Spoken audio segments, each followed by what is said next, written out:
إن الله كان عليكم رقيبا يا أيها الذين آمنوا اتقوا الله وقولوا قولا سديدا يصلح لكم أعمالكم ويغفر لكم ذنوبكم ومن يطع الله ورسوله فقد فاز فوزا عظيما فإن خير الحديث كتاب الله وخير الهدي هدي محمد صلى الله عليه وسلم وشر الأمور محدثاتها وكل محدثة بدعة وكل بدعة ضلالة وكل ضلالة في النار. قال الله تبارك وتعالى في القرآن المجيد والفرقان الحميد قاف والقرآن المجيد بل عجبوا أن جاءهم منذر منهم فقال الكافرون هذا شيء عجيب أئذا متنا وكنا ترابا ذلك رجل بعيد قد علمنا ما تنقص الأرض منهم وعندنا كتاب حفيظ بل كذبوا بالحق لما جاءهم فهم في أمر مريج. قال الله تبارك وتعالى في القرآن المجيد محمد رسول الله والذين معه أشداء على الكفار رحماء بينهم تراهم ركعا سجدا يبتغون فضلا من الله ورضوانا. تمام تعریفات کبریائی و بڑائی اس وحدہ لا شریک کے لیے ہے جس نے ہمیں اس روئے زمین پر مبعوث فرمایا اور پیدا کر کے یوں ہی بھٹکتا ہوا لاچار نہیں چھوڑا بلکہ صحیح طریقے سے زندگی گزارنے کے لیے ہمیں قرآن اور حدیث جیسی نعمت سے نوازا تاکہ ہم اس پر عمل کر کے اپنی زندگی کو بہتر بنا سکیں اور کل جنت میں اپنے آپ کو داخل کروا سکیں. لاکھوں کروڑ درود و سلام ہو آپ کے اور ہمارے پیارے حبیب صلی اللہ علیہ وسلم پر.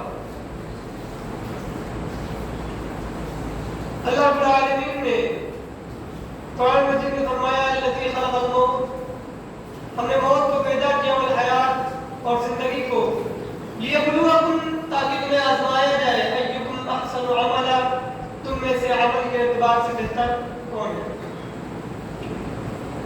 حاضرین جمعہ، میں آج جس عنوان کو لے کر آپ کے سامنے پیش ہوا ہوں وہ ہے فضائل صحابہ. وہ صحابہ کہ جن کی تعریف خود اللہ رب العالمین نے قرآن مجید میں کی اور نبی کریم صلی اللہ علیہ وسلم نے اپنی حدیث میں ان کی ستائش کی. وہ صحابہ کرام جو وحی الہی کے سب سے پہلے مخاطب تھے، وہ صحابہ کرام جنہوں نے اپنی آنکھوں سے نبی کریم صلی اللہ علیہ وسلم کو دیکھا، اپنے کانوں سے ان کے فرامین کو سنا. وہ صحابہ کرام جنہوں نے نبی کریم صلی اللہ علیہ وسلم کی ایک ایک سنت کو امت تک پہنچایا. وہ صحابہ کرام جنہوں نے دین اسلام کی خاطر اپنی جان تک کو قربان کر دیا اور پیش فرما برداری کی ایسی مثال قائم کی کہ رہتی دنیا تک اسے پڑھاتی اور سناتی جاتی رہے گی.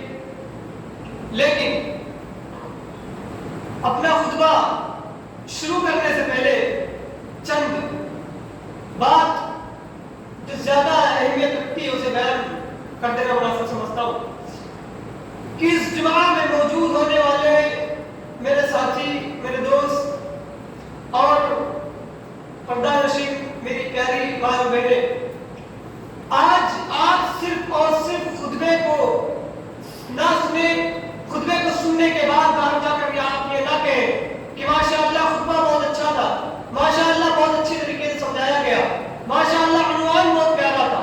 ہرگز نہیں. یہ خطبہ تب کامیاب ہوگا جب آپ یہاں کی ایک ایک حدیث کو سن کر اسے اپنی زندگی میں لے کر آئیں گے.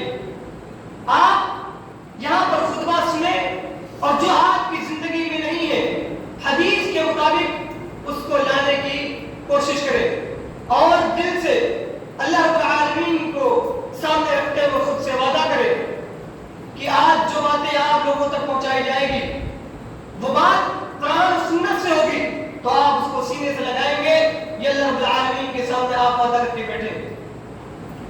سب سے پہلی چیز توحید صحابہ کرام نے لوگوں تک کیسے پہنچایا؟ وہ توحید جس کے لیے اللہ کے رسول صلی اللہ علیہ وسلم نے مارے کھائی، دانت کو شہید کیا گیا، ایک احمد آتا ہے، آگ کے چہرے پر مٹی مارتا ہے، آگ کے بالوں میں مٹی مارتا ہے، نبی کریم صلی اللہ علیہ وسلم گھر کو جاتے ہیں، ان کی بیٹی ان کو دیکھتی ہے، رونے لگتی ہے، اپنی بیٹی سے کہتے ہیں بیٹی مت رو، بیٹی مت رو، مجھے کچھ نہیں ہوا ہے۔ یہ توحید جس کے لیے صحابہ کرام نے چوٹیں کھائی، صحابہ کرام نے مارے کھائی، آج ہم اور آپ اس ڈر کی وجہ سے کہ ہمارا دھندا رک جائے گا، ہمارا کام رک جائے گا، ہماری رشتہ داریاں ٹوٹ جائیں گی، یاد رکھیں کفار مکہ نے سب سے پہلے نبی کریم صلی اللہ علیہ وسلم کے پاس آ کر یہی کہا تھا کہ آپ توحید کی دعوت دینا بند کر دیجئے، آپ کو مال کی ضرورت ہے ہم دیں گے، آپ کو پیسے کی ضرورت ہے ہم دیں گے، آپ جس عورت سے شادی کرنا چاہے اس عورت سے شادی کر لے، لیکن اس توحید کو بند کر دے۔ لیکن نبی کریم صلی اللہ علیہ وسلم کو نہ تو کسی دولت کی ضرورت تھی، نہ حسن و جمیل کی کسی لڑکی کی ضرورت تھی، اللہ کے رسول صلی اللہ علیہ وسلم کو ضرورت تھی تو صرف اس بات کی کہ اللہ رب العالمین ان سے خوش ہو۔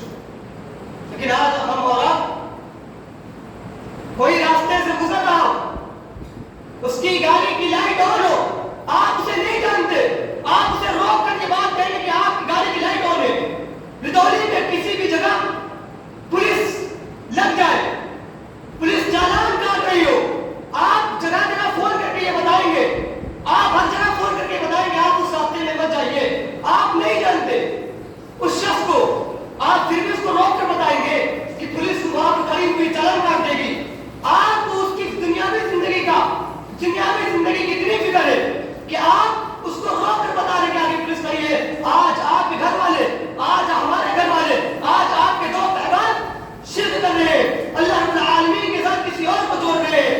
آپ نے کتنے لوگوں کو دعوت دی، کتنے لوگوں کو آپ نے کہا کہ یہ شرک مت کریے، اس کو چھوڑ دیجیے، نہیں، آپ کے دلوں میں ڈر، آپ سچی محبت نہیں کرتے، نہ آپ اللہ سے سچی محبت کرتے، نہ آپ صحابہ کرام سے سچی محبت کرتے، نہ آپ نبی کریم صلی اللہ علیہ وسلم سے سچی محبت کرتے۔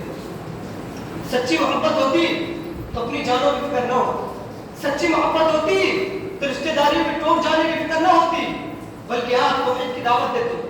وہ دعوت ام المؤمنین حضرت عائشہ رضی اللہ عنہا بیان کرتی ہے کہ جب نبی کریم صلی اللہ علیہ وسلم یعنی توحید والوں کی تعداد 38 ہو گئے، کتنی؟ صرف اور صرف 38۔ آج لوگ یہ بھی کہتے ہیں ہماری تعداد کم ہے، ہم بولیں گے تو مارے جائیں گے، ہم کیا بولیں، ہم کیا نصیحت کریں، ہم گھر میں اکیلے ہیں، گھر میں سارے لوگ شرک و بدعات کرنے والے ہیں۔ دھیان سے سنیں اس واقعے کو۔ ام المؤمنین حضرت عائشہ رضی اللہ عنہا بیان کرتی ہیں نبی کریم صلی اللہ علیہ وسلم کے ساتھ ہی 38، ان کی تعداد صرف 38 ہوئی ہے۔ حضرت ابو بکر رضی اللہ عنہ کہتے ہیں کہ اللہ کے رسول اب دعوت کو عام کیا جائے۔ اللہ کے رسول صلی اللہ علیہ وسلم کہتے ہیں نہیں، لیکن وہ بار بار اصرار کرتے ہیں کہ دعوت کو اب عام کیا جائے۔ ایک دن حرم شریف میں تشریف لے گئے، لوگ اپنے قبیلے کے ساتھ بیٹھ گئے، حضرت ابو بکر رضی اللہ عنہ کھڑے ہوتے ہیں اور توحید کی آواز کو بلند کرتے ہیں، کفار مکہ آتے ہیں، سب کو مارنے لگتے ہیں۔ عتبہ بن ربیعہ پیون لگے ہوئے جوتے سے حضرت ابو بکر رضی اللہ عنہ کو مارتا ہے اور اپنے جوتوں سے، اپنے پیر سے ان کے چہروں کو دبا دیتا ہے، یہاں تک کہ ایسا لگنے لگتا ہے کہ حضرت ابو بکر رضی اللہ عنہ اب نہیں بچ پائیں گے۔ بنو تیم کے لوگ دیکھتے ہیں، آ کر چھڑاتے ہیں، ان کو گھر لے کر جاتے ہیں، اور سب لوگوں کے دل میں یہ بات آ چکی تھی کہ حضرت ابو بکر رضی اللہ عنہ اب نہیں بچ پائیں گے۔ بنو تیم کے لوگ واپس مسجد میں جاتے ہیں اور کہتے ہیں کہ اگر حضرت ابو بکر رضی اللہ عنہ کی وفات ہوئی تو میں کفار مکہ کے کسی بھی آدمی کو نہیں چھوڑوں۔ واپس آتے ہیں اور کہتے ہیں کہ ان کو کھانا کھلایا جائے۔ ان کے والد صاحب ابو قحافہ اپنی بیوی سے کہتے ہیں ان کو کھانا کھلاؤ۔ جب سب لوگ چلے جاتے ہیں، حضرت ابو بکر اور ان کی ماں صرف بچتی ہیں، تنہائی میں حضرت ابو بکر رضی اللہ عنہ سے کہتی ہیں ان کی ماں کی کھانا کھانا۔ حضرت ابو بکر رضی اللہ عنہ کہتے ہیں کہ پہلے یہ بتائیے کہ نبی کریم صلی اللہ علیہ وسلم کہاں ہے؟ ایک ایک جملے پہ غور کرے. توحید کی دعوت دینے والا خواہ وہ آپ کا سگا بھائی ہو یا نہ ہو, وہ آپ کا رشتہ دار ہو یا نہ ہو, وہ کوئی بھی ہو, آپ کا حق ہے کہ آپ کو اس کا ساتھ دینا ہے. نبی حضرت ابو بکر رضی اللہ عنہ کہتے ہیں نبی کریم صلی اللہ علیہ وسلم کہاں ہے؟ ان کی والدہ کہتی کہ مجھے نہیں معلوم. کہتے ہیں جا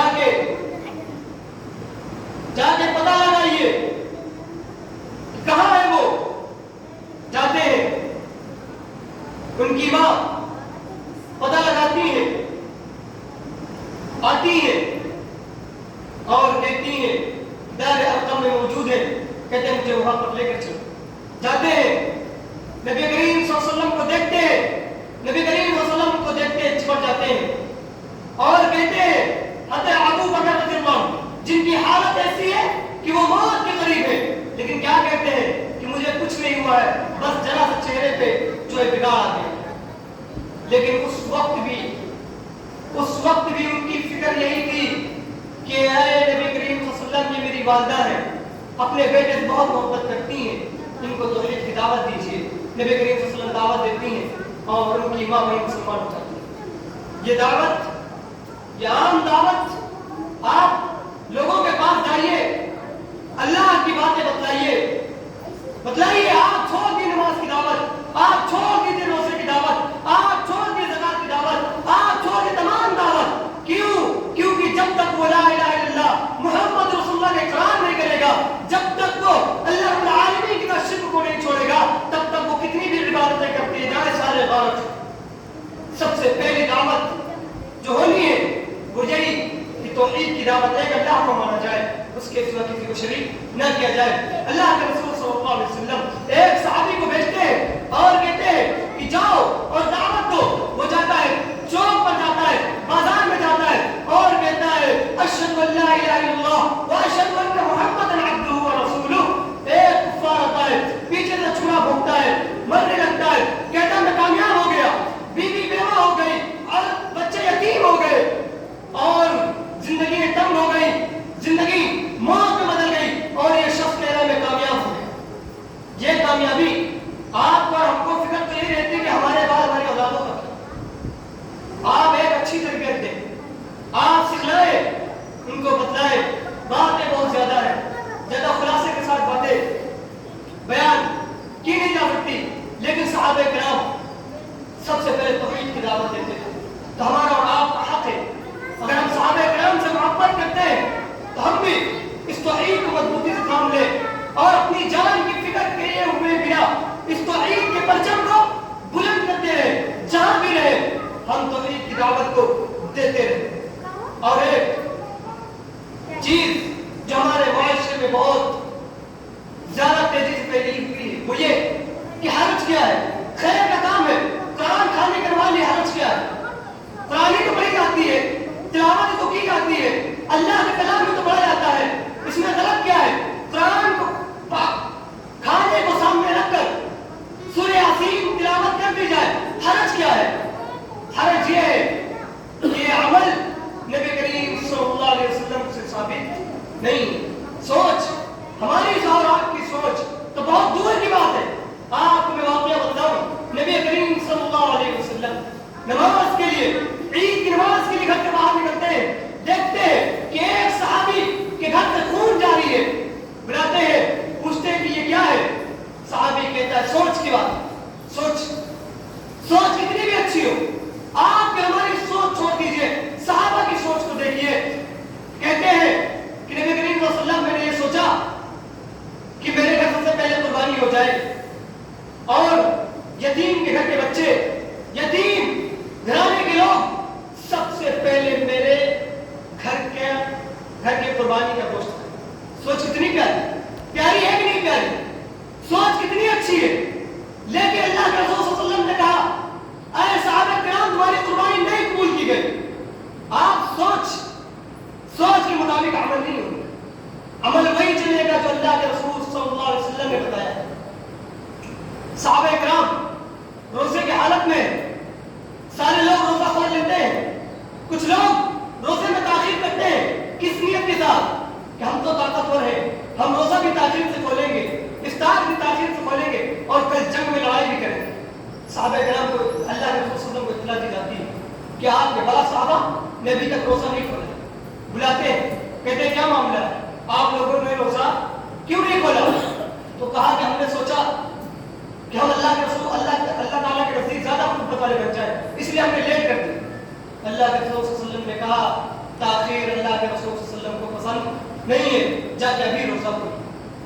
اگر یہ سوچ کی بنا پر عمل کیا جائے تو قابل قبول نہیں ہے جب تک اس پر مہر اللہ کے رسول صلی اللہ علیہ وسلم کی نہیں لگی ہوئی ہے. تو آج جو باتیں آپ کو بتائی جائے, آپ کی سوچ ہماری سوچ تو وہ چھوڑ دیجئے, صحابہ کرام کی سوچ, اللہ کے رسول صلی اللہ علیہ وسلم کیا کہہ رہے ہیں, ان کے ساتھ کیا معاملہ پیش کیا جا رہا ہے, آپ بخوبی اس پر نظر ڈالیں. اور رہی بات اطاعت رسول کی, اطاعت رسول اللہ صلی اللہ علیہ وسلم کی, اللہ تعالیٰ نے قرآن مجید میں کہا وما آتاکم الرسول فخذوہ, جو اللہ کے رسول صلی اللہ علیہ وسلم آپ کو دے بھاگ کر لے لو, اور جس چیز سے آپ کو روکے رک جائے. اطاعت رسول کیا ہے؟ لوگ نماز پڑھ رہے ہیں بیت المقدس کی طرف منہ کر کے, ایک شخص آتا ہے ان کو دیکھتا ہے اور کہتا ہے کہ اللہ کی قسم میں نبی کریم صلی اللہ علیہ وسلم کے پیچھے نماز پڑھ کر آیا ہوں, اور میں نے دیکھا ہے کہ اللہ کے رسول صلی اللہ علیہ وسلم نے بیت اللہ کی طرف نماز پڑھائی. لوگ نماز کی حالت میں ہی طرف ہو گئے. انہوں نے تو یہ نہیں کہا کہ یہ نماز پڑھ لیتے ہیں, یہ نماز پڑھ لیتے ہیں, اگلی نماز بیت اللہ کی طرف منہ کر کے نماز پڑھیں گے.